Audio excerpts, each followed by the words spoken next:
China provokes again at the LAC. In an official statement by Indian government, it stated that on the night of 29th and 30th August 2020, PLA troops violated the previous consensus arrived at during military and diplomatic engagements during the ongoing standoff in eastern Ladakh and carried out provocative military movements to change the status quo. Indian troops preempted this PLA activity and thwarted Chinese intentions to unilaterally change facts on ground.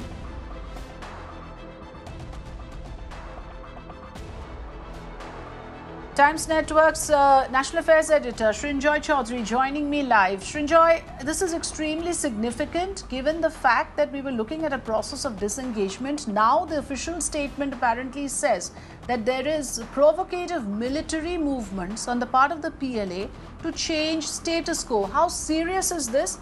And are we to believe that the Indian troops have managed to thwart such attempts? Very serious. Yes, it was repulsed. It was a very serious attempt. Very clearly what the Chinese were trying to do was get a beachhead of sorts in the South Bank. They wanted to get some place on the South Bank of the Pangong Tso, but that was prevented. Now, why they were trying to do it in the middle of all these negotiations at the WMCC level, that is the working mechanism between the talk between the generals and so on, is hard to say. But maybe they were looking at a bargaining chip. If on the North Bank and on the South Bank, then this would put additional pressure on India. As it is, the Chinese are on the North Bank of the Pangong.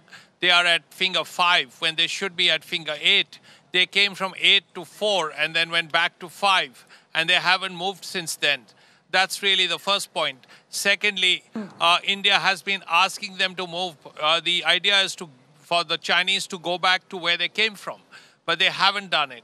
Now, if they were on the South Bank as well, it would put additional pressure on the Indian side.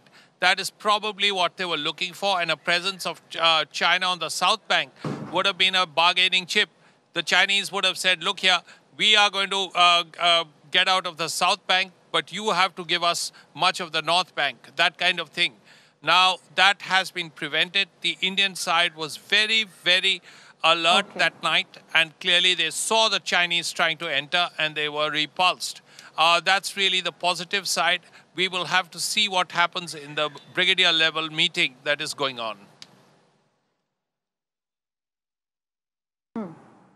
Okay, the brigadier level meeting is currently on, as Srinjoy is pointing out. But Srinjoy, another important question here, of course, remains that, we've spoken to other defense experts earlier who believe that far from retreating, the PLA is actually on an aggressive mode. Now, isn't that something worrisome? Because despite the diplomatic level talks and military level talks, the PLA on ground seems to be acting very differently.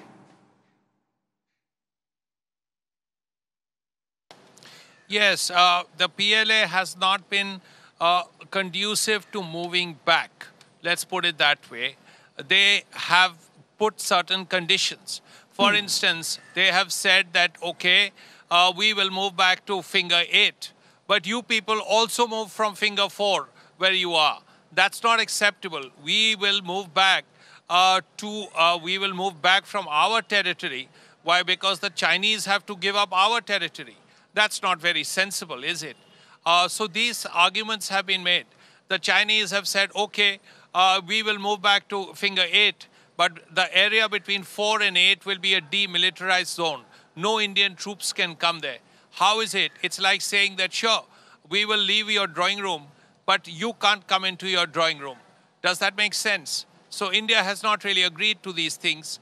Now we have to see what happens, because this really changes the game. The Chinese have always talked about the North Bank. The Chinese ambassador Sun spoke of the North Bank. He never ever spoke of the South Bank. So why are suddenly the Chinese thinking of the South Bank? That's really a question that has to be answered. Over to you. Right, absolutely. Srinjoy, thanks for giving us so much clarity. Like you said, there seems to be an attempt to claim new territory, create new goalposts, and of course, change the existing status quo with the process of creating new bargaining chips, as Srinjoy puts it. Thanks for joining us with your inputs and for all the clarity that we have got from you on this subject.